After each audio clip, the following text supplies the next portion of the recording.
Rams kind of a blowout, 37-14 win, a positive regression game. Shout out to Denny from Matthew Stafford here, 4 touchdowns through the air. Kyren Williams is back. I mean, he's a true RB1 for you right now. 16 carries, 143 yards, a touchdown. He also catches 6 passes for 61 yards and another touchdown. Kyren Williams finishes the weekend and goes into Monday Night Football as RB1 right now, Jay. Yeah, I think he's healthy. I think he's probably healthy. I think he's fine. He was a monster. I think a big takeaway from this game is just start everyone against Arizona, because that defense had absolutely nothing against a Rams offense that has been inconsistent at times this season. But Kyren Williams, he's a monster, and you're starting him every single week. And the Cardinals were so bad that even Royce Freeman, as a secondary running back, goes 13 for 77 and a touchdown as well. They got it big in this game as well. And by the way, Kyren Williams, you drink free for today here at the Happy Hour. Congratulations. Welcome back. Great to have you back. Over 200 yards from scrimmage for Kyren Williams as well. He's averaging 19 touches a game. He's a true bell cow running back in the NFL. I think part of the reason, because they were so successful on the ground, Arizona didn't do much on offense. The Rams were winning this game and winning it big throughout, and so as a result, they didn't need to throw that much. So you sit there and you look at Cooper Kupp, who, as we enter Monday Night Football, is wide receiver 75.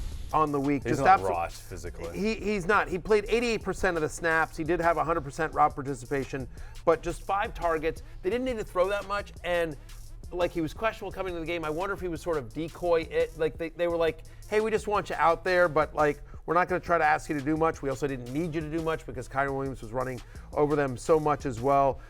Puka Nacua has a decent, has a so-so day, right? 4 for 27 as well.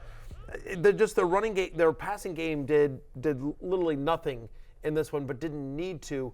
Again, weirdly, Tyler Higbee has the big day. Higbee, who randomly was announced as out by the team, and then they're like, "Oh, never mind, we made a mistake.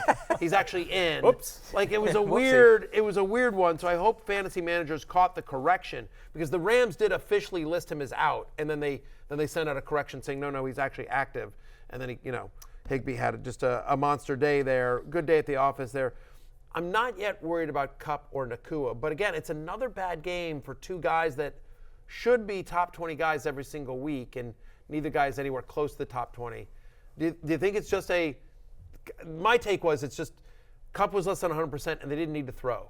I'd be more concerned about Nacua out of this game, just because I think Kupp has the injury. But Nacua, to be fair, he did have 8 targets in the game, which is fine in a blowout. He just didn't come down with them. And also, Nacua, he's not a guy who's going to be catching 50-yard bombs a lot of the time. I think he does need more consistent volume. And I guess the good thing on that front is that, yes, they completely blew out the Cardinals, but their next games, so home to Cleveland, where you expect they will need to throw because of how good Cleveland's rushing defense is, then at Baltimore, home Washington, whose secondary is a complete mess. So you expect that they will need to throw more often. Hey, it's Matthew Berry from NBCSports.com and Rotoworld.com, and I want to thank you so much for watching whatever it is you just watched, or if nothing else, being too lazy to click out of the autoplay after this video started, after whatever it is you actually wanted to watch finished. But now that you're here, I'd like to take a moment here to ask you respectfully now, okay? I'm asking you respectfully to subscribe to the NFL on NBC YouTube channel. You'll get the latest Roto-World fantasy news headlines, all sorts of great shows, including my own Fantasy Football Happy Hour. So go subscribe now. Again, I'm asking respectfully.